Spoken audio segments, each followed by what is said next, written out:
Live TV, सच सबसे आगे। नमस्कार, आप देख रहे हैं द लाइव टीवी। आपके साथ मैं हूं हर्षिता सिंह। बिहार की नई सरकार में विवाद खत्म होने का नाम नहीं ले रहे। जब से बिहार में नई सरकार का गठन हुआ है, रोज नए नए विवाद जो है वो उत्पन्न हो रहे हैं। नीतीश सरकार के नए नवेले और दिग्गज मंत्री एक एक कर सवालों के घेरे में आ रहे हैं, जनता के कटघरे में खड़े हो रहे हैं। हर रोज एक नया बखेड़ा बिहार में देखने को मिल रहा है। एक से एक घोटालेबाज निकलकर अब सामने आ रहे हैं। बिहार सरकार के नए मंत्रिमंडल में शिक्षा मंत्री को लेकर के उपजा सियासी विवाद अब तक शांत नहीं हुआ है। भ्रष्टाचार के आरोपों में बिहार सरकार के शिक्षा मंत्री मेवालाल चौधरी के इस्तीफा देने का जो मामला है वो अभी ठंडा भी नहीं हुआ था कि नए शिक्षा मंत्री जो बनाए गए हैं अशोक चौधरी, उन पर विपक्ष सवाल उठा रहा है। राजद नेता तेजस्वी यादव ने अब ट्वीट करके नीतीश कुमार से इसका राज पूछा है। तेजस्वी यादव ने ट्वीट कर अशोक चौधरी के बहाने मुख्यमंत्री नीतीश कुमार पर हमला बोला है। उन्होंने ट्वीट किया है, एक बार आप देखिए। उन्होंने लिखा है कि भ्रष्ट शिक्षा मंत्री को हटवाया नहीं कि दूसरे ऐसे व्यक्ति को शिक्षा मंत्री बना दिया जिन पर सपरिवार करोड़ों के गबन की सीबीआई जांच चल रही है। नीतीश जी की ऐसी क्या मजबूरी जो कि शिक्षा व्यवस्था सुधारने की बजाय ऐसे कारनामे वाले को मंत्री बनाया जो किसी सदन का सदस्य नहीं है? क्या राज है जी? इससे पहले भी तेजस्वी यादव ने ट्वीट कर मंत्री अशोक चौधरी की पत्नी से जुड़ा भ्रष्टाचार के मामले को उठाया था और उन्होंने ट्वीट किया था। ट्वीट आपकी स्क्रीन पर है, वो ट्वीट भी आप देखिए। उन्होंने कहा था कि साहित्यिक चोरी के दोषी मुख्यमंत्री माननीय नीतीश जी के मुकुटमणि जदयू के कार्यकारी अध्यक्ष और मंत्री श्री अशोक चौधरी की पत्नी पर बैंक से करोड़ों की धोखाधड़ी और जालसाजी का आरोप है। सीबीआई जांच कर रही है, कोर्ट में केस है। इनकी निष्कपटता देखिए। कहते हैं बीवी का भ्रष्टाचार नॉट अ बिग डील। तेजस्वी के इस ट्वीट के बारे में आपको बता दें कि बिहार तक के पत्रकार ने जब मंत्री अशोक चौधरी जो कि अभी शिक्षा मंत्री बनाए गए हैं उनसे ये पूछा था कि आपकी पत्नी पर बैंक से धोखाधड़ी का एक मामला है और वो चार्जशीटेड है, सीबीआई ने उन्हें चार्जशीट किया है, मामला अभी भी अंडर ट्रायल है, तो इसके जवाब में अशोक चौधरी ने कहा था कि सुप्रीम कोर्ट में हम लोग लड़ेंगे। अशोक चौधरी ने कहा था कि इससे पहले हाई कोर्ट के फैसले पर सुनवाई करते हुए सुप्रीम कोर्ट ने बिना हम लोगों को सुने ही फैसला दे दिया था, इसलिए फिर से सुप्रीम कोर्ट में केस लड़ेंगे। What a big deal about it? भ्रष्टाचार का एक मामला है बैंक से फॉर्जरी का आपकी पत्नी के ऊपर, वो चार्जशीटेड रही हैं। सीबीआई ने उन्हें चार्जशीट किया था। आप लोग हाई कोर्ट गए थे, उन्हें बरी किया गया, लेकिन सीबीआई सुप्रीम कोर्ट चली गई और हाई कोर्ट के फैसले को सस्पेंड कर दिया गया। मामला अभी भी अंडर ट्रायल है। इस पर क्या कहें? हम लड़ेंगे सुप्रीम कोर्ट में। हमारा हाई कोर्ट ने क्वश किया है केस। सुप्रीम कोर्ट बिना हमको सुने जजमेंट दिया, हम सुप्रीम कोर्ट में लड़ेंगे। What's a big deal about it? लेकिन सुप्रीम कोर्ट ने सीबीआई की दलील में कोई तो फाइंडिंग पाई नहीं हुई ना, हमारा पक्ष सुना नहीं गया ना। हम अपने पक्ष को जब डेट आएगा सुना ही देंगे, सुने ही करेंगे। हमारा केस क्वश्ड है हाई कोर्ट से। So what's a big deal? मतलब घोटाले, बैंक से धोखाधड़ी, ये सब मामले इनके लिए कुछ भी नहीं है। और हो भी क्यों? क्योंकि अब सैया कोतवाल तो डर काहे का, ये कहावत तो आपने सुनी ही होगी। So what a big deal वाली बात तो जो है वो बिल्कुल स्वाभाविक सी बात है।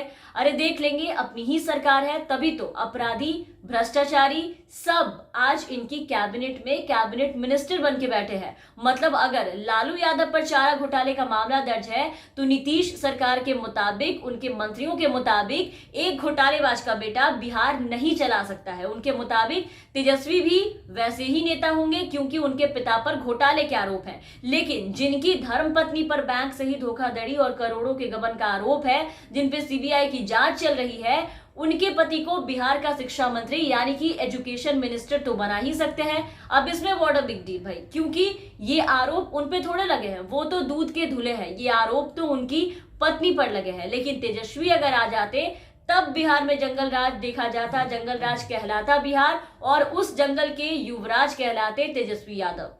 और जब नीतीश जी के मंत्रियों से आप करोड़ों के घोटाले और भ्रष्टाचार के सवाल के बारे में पूछेंगे कभी भी, तो वो ये कहेंगे व्हाट अ बिग डील। तो कभी ये कहेंगे कि इसको छोड़िए, आगे बात करिए, विकास के बारे में बात करिए। मतलब कमाल है, जिसको राष्ट्रगान नहीं आता वो भी विकास की बातें करते हैं। राज्य की तो बात छोड़िए, पहले अपनी ज्ञान और बुद्धि की ही विकास कर लीजिए, फिर राज्य के बारे में और उनके विकास के बारे में बात कीजिएगा।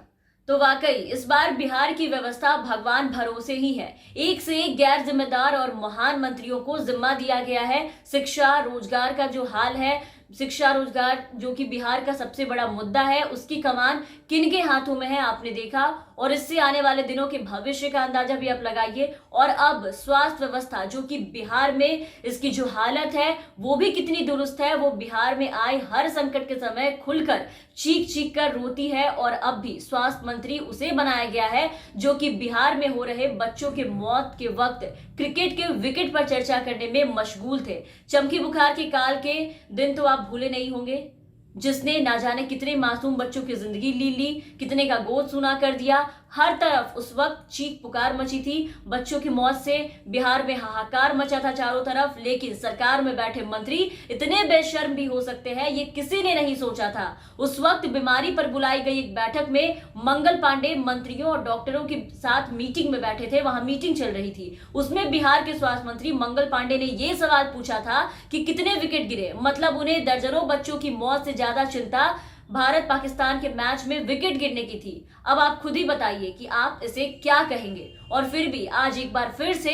स्वास्थ्य की जिम्मेदारी बीजेपी के मंगल पांडे के हाथों में दी गई है, जिन्हें लोग बिहार में अमंगल पांडे भी बोलते हैं। इनके राज में बिहार की स्वास्थ्य व्यवस्था अपनी बदहाली पे कैसे आंसू बहा रही थी, ये अगर अभी दिखाने पे आ जाए ना तो ये खुद की नजरों में इतने गिर जाएंगे कि खुद से इनकी नजरें नहीं मिलेगी। लेकिन एक बार फिर मंगल पांडे बिहार का अमंगल करने गद्दी पर जाकर के बैठ चुके हैं। इन्हें कमान दे दी गई है। मतलब डिप्टी सीएम से लेकर के आधे मंत्रियों में कुछ ना कुछ अलग है। तभी शायद बिहार में बने नए सरकार में एक से एक मंत्री हैं इस बार, जो कि बिहार की कमान संभालने वाले हैं, बिहार का विकास करेंगे। और रही बात बिहार में सुशासन बाबू की, सुशासन की ढोल की, तो अभी तो सरकार बनी है और अभी से ही उनकी ये सुशासन की ढोल की जो भद है वो एक के बाद एक लगातार पिटती नजर आ रही है। गुंडई और इनकी कुशासन की कई तस्वीरें निकलकर बिहार से सामने आ चुकी है, वो भी लोगों के सामने।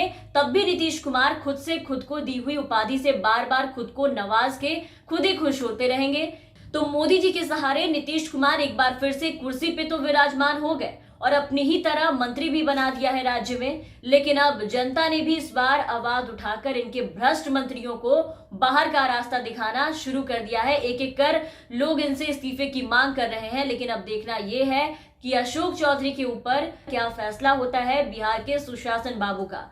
तो फिलहाल के लिए इस वीडियो में बस इतना ही। आप बने रहे हमारे साथ और अगर आपने अब तक हमारे चैनल को सब्सक्राइब नहीं किया है तो जरूर सब्सक्राइब कर ले। साथ ही अगर आप हमारे ये वीडियो हमारे फेसबुक पेज पर देख रहे हैं तो हमारे फेसबुक पेज को जरूर फॉलो करें। धन्यवाद। लाइव टीवी, सच सबसे आगे।